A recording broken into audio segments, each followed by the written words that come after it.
I decided that I wanted to go back and revisit the movie After Earth. And the reason why I decided that I wanted to go back and revisit it is because I saw the movie once and I was pleased. I was like, okay, this is fine. I liked it. You know, I left the theaters. I had posted up on Facebook. And so when I posted, I got no response. I got zero response except maybe one person. And they were like, you know, it was meh. I thought that this was going to be a big deal. I thought that people were going to be into it. And I don't know if that affected my view of the movie. Like, I don't know at all. And that's part of the reason why I was like, let me rewatch it, because I'd only seen it that one time. Also, I do want to note that it didn't do as bad as I thought that it did. While I was researching this movie, I was looking up to see how much money it made. The budget is $130 million. The box office was $243.8 million. So I'd say the movie did pretty decent, you know what I mean? But I guess they were expecting more. Whatever the case was, I'm revisiting it today with fresh eyes, with a more seasoned sense of movies, and where all the smoke has cleared about what other people's judgments are. So let's get into this movie. Earth is over. It's done for. Humans destroyed it, and so every country's military gets together, forms the United Ranger Corps, and do a mass evacuation of Earth. The humans create a colony on a planet that they name Nova Prime, but they're met with intelligent space creatures that don't want them there.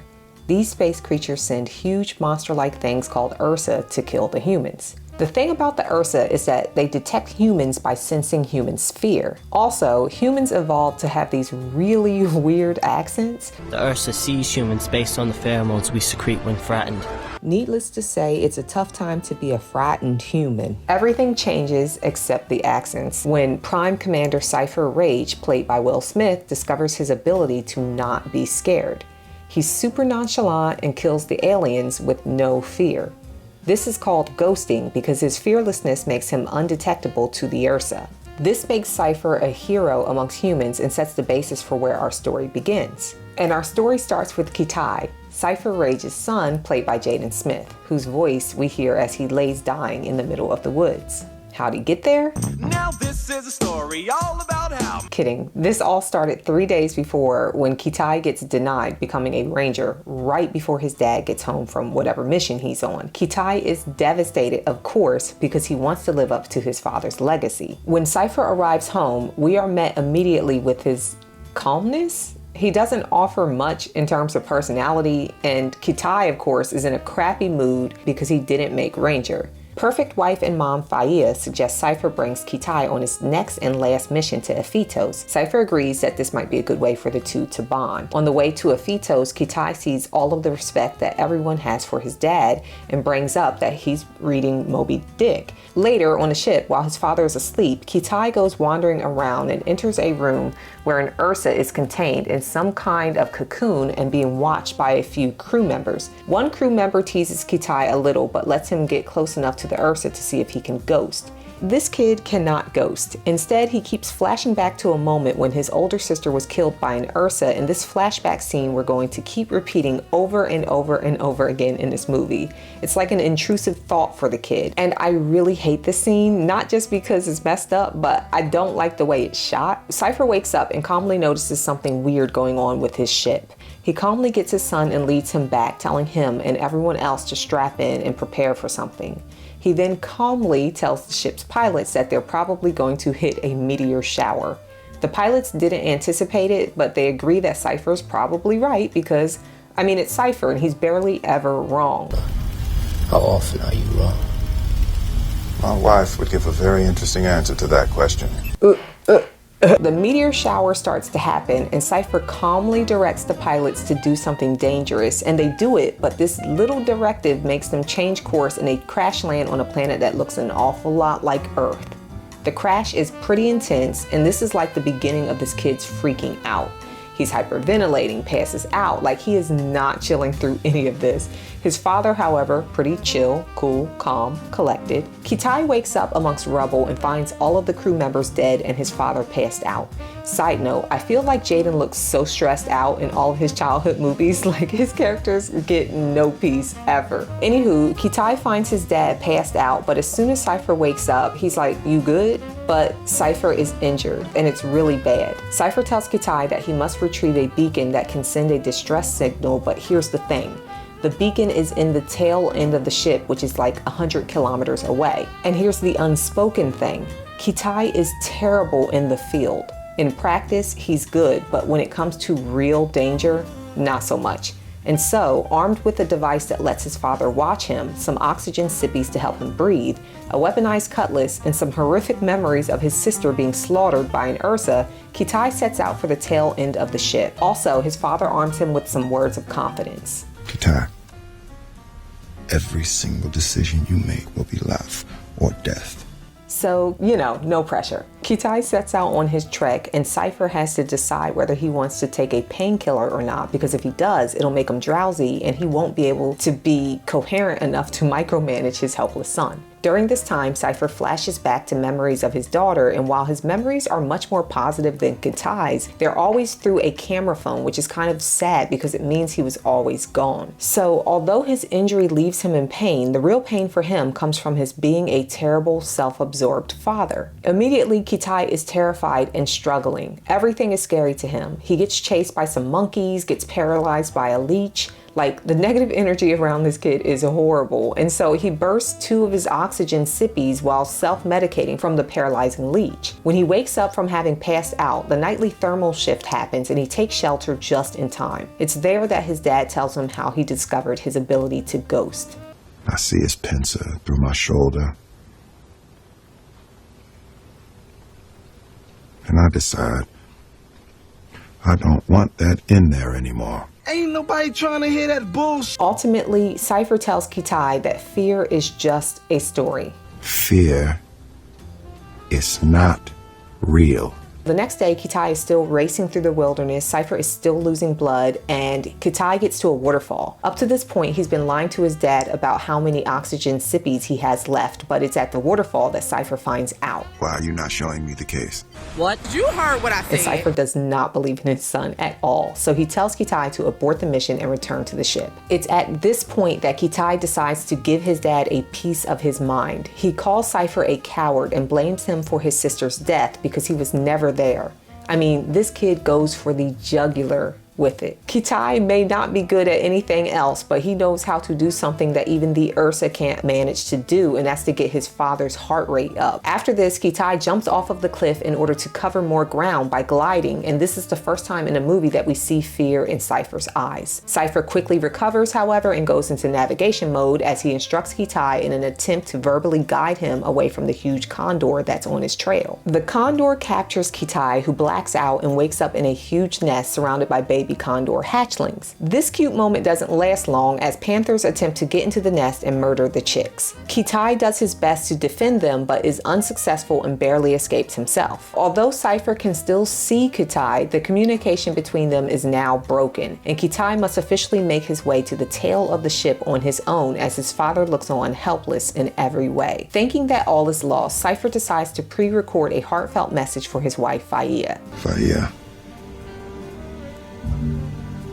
I have lost contact with our son.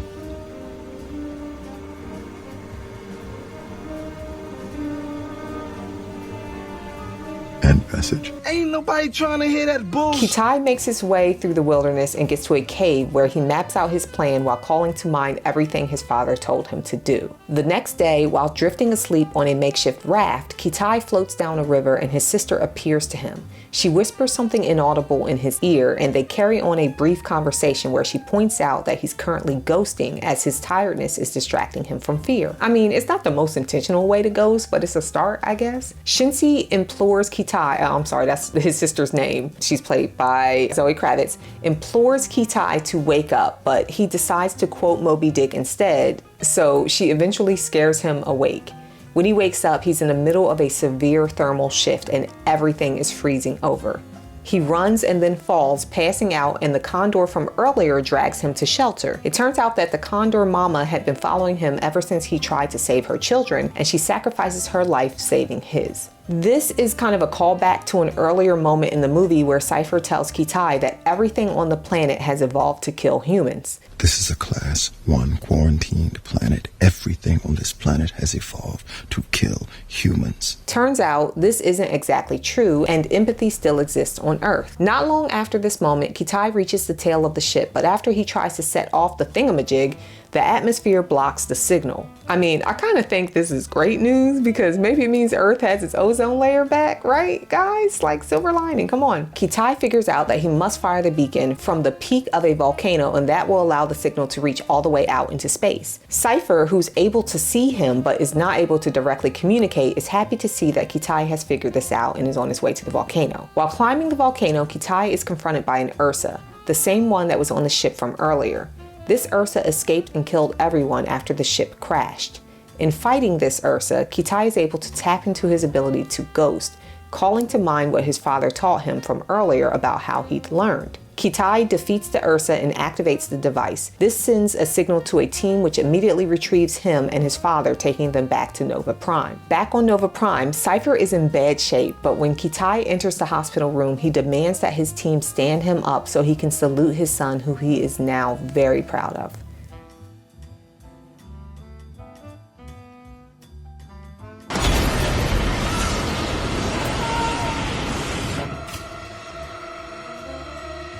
So here are my thoughts on After Earth. After a rewatch, it's clear to me that After Earth didn't work because the central theme, fear is not real, was kind of terrible. And in my opinion, this led to a domino effect that destroyed everything else. It destroyed the movie's dialogue and character development, and therefore the directing, which led to bad acting, a crappy story, and terrible pacing. While there was a ton of potential, including beautiful scenery, incredible world building opportunities, and lots of lore, that central theme hijacked it all. So let's talk about this particular central theme and why it was so detrimental to this movie. Fear is not real. It is a product of our imagination. Fear is a basic human emotion. Having fear is not only valid, it's vital. And while being fearless in the face of danger sounds good on paper, in practice, it's hard to demonstrate because it's counterintuitive to being alive. Don't get me wrong, looking fearless is an excellent strategy, but being fearless requires one to suspend their sense of self-preservation. Because when you don't have any fear, you can't have a healthy sense of fear. Throughout the movie, it's emphasized that Cypher has mastered his fearlessness, and so he's presented to us as Zen at all times. Cypher speaks slowly, he doesn't bark orders or scream when scared. This is supposed to come across as calm, but his suppression of this one natural human emotion at all times ends up coming across to the viewer as mechanical and detached at all times. Not only this, but Cypher's disposition of detachment bleeds over into every aspect of his character, as it's clear that he has been neglecting his duties as a husband and father. Even when given the opportunity to connect with his family, specifically his daughter Shinsi, he's reluctant. This was not necessarily a bad thing because it could have worked for the plot as a cautionary tale against complete detachment, but it wasn't exactly clear that Cypher's character was seen as anything other than aspirational. It was clear that he was in pain and missed his family, but there was no moment of self-reflection for Cypher where he could draw the connection between his emotional detachment and how this has directly hurt him or his family. Speaking of hurting oneself, this detached portrayal of Cypher hurt Will Smith's acting because it made his character come across as mechanical and cold to the viewer. I've said in other videos that masculinity is the gender of the robot, and any attempt to perform masculinity always comes across as mechanical, and this movie is the best representation of what that looks like. While the women in the movie are presented as warm and loving and free to be themselves, Cypher, who is supposed to be our main hero, is somber and cold and stifles anything that makes him human. He is mechanical, and mechanical unfortunately reads as boring on the big screen. The only time when it's not boring for a character to be mechanical is when it serves the plot or when it's used for comedy, and this was not a comedy movie. Even the funny parts weren't particularly funny. My wife would give a very interesting answer to that question. The theme of this movie affected the way it was directed because the script, storyline, and acting didn't match. The script included narration about fear not being real, but the storyline put our characters into constant danger. And how do you act out being completely fearless in the face of danger? It's one thing to not look afraid, but it's another thing entirely to not be afraid. And this movie was making the point to not be afraid. Again, bravery is being afraid, but doing it anyway. The contradiction of the movie's theme and storyline was that we could not call Cypher brave, because he was not afraid. Kitai, on the other hand, was understandably terrified the entire movie. He survived a spaceship crash, was forced to survive an extremely dangerous Class 1 category planet. He'd been injured, paralyzed, hunted down, and attacked, all while having the weight of saving his and his very important father's life on his shoulders. Fear was a natural response, and for the entire movie, he was forced to overcome his fear in order to save the day. That is bravery. But here comes that terrible central theme again to ruin it, because we get to the end of the movie and suddenly Kitai becomes fearless in the face of danger. Although Jaden Smith did an excellent job acting considering the material, he was left to deliver on a message that didn't work. This was not a good movie to show off his acting range because there were too many emotional contradictions. Making one's fear be undetectable makes sense. Never let them see you sweat, or in the case of this movie, never let them smell you sweat. It's practical wisdom, but be completely fearless is impossible without seeming like a bad actor, because if you're not scared when something scary is happening to you, then you're either crazy or you're aware that you are taking part in a rehearsed performance. Putting these two things together, a message about how fear is a story paired with an actual story of extreme danger, led to confusion in the acting and direction because there are too many contradictions that take the audience out of the suspension of belief that is required and necessary in order to watch an action film. This made the fighting scenes come across as flat. This made the acting flat. This made the dialogue flat. Every single decision you make will be life or death.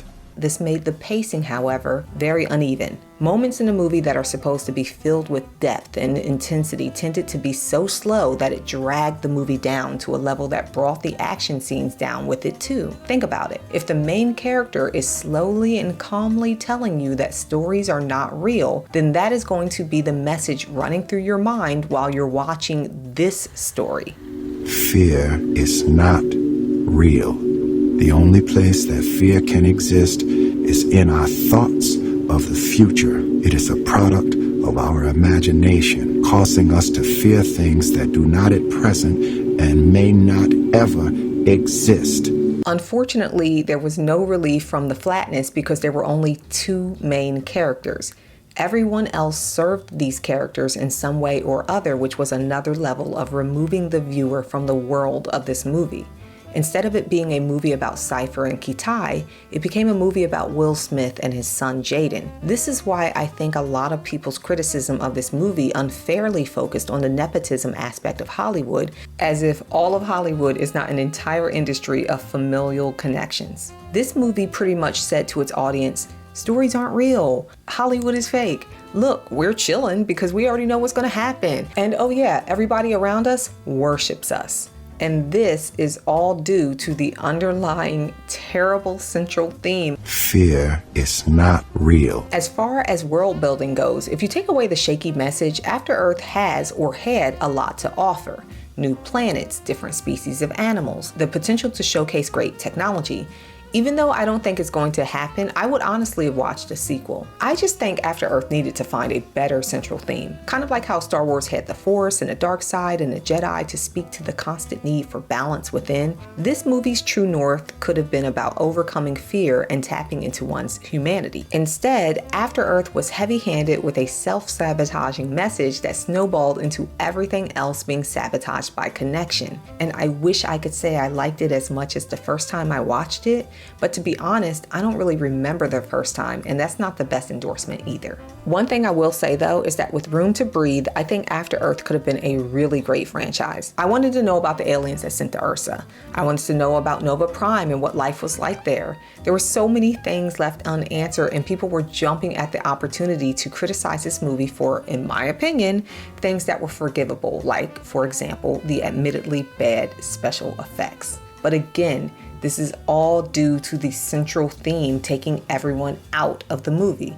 If they'd have made this movie about overcoming one's fear and the importance of human emotion in all of its many facets, this movie would have been in alignment with everything that it was trying to do. Fear could have been used as a tool as opposed to being viewed as something that needs to be invalidated completely.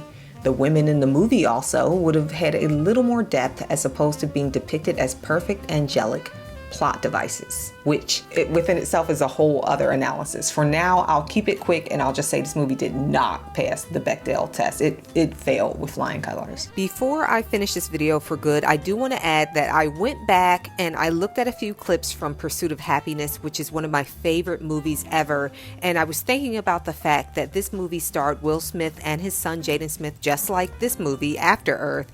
But the difference with this movie is that the theme was flawless. Every message in this movie was accurate. It was very relatable. And this was not Will Smith playing a character that was telling us to be unnatural. This was a Will Smith character that was telling us to believe in ourselves and to keep going and to keep trying. It was a humble character, and I think that's what made it so relatable to people, as opposed to After Earth, where this is a character who is telling the audience to do something that's nearly impossible. So that's another aspect of why the theme for After Earth didn't work, but this movie, which does also star Will Smith and his son, works very well. Also, there was no question about what the tone of the movie was. With Pursuit of Happiness, it was a heart-wrenching, very emotional drama movie. There were some lighthearted moments. There were even moments that were funny, and those moments were a relief from all of the emotions of the movie. But with After Earth,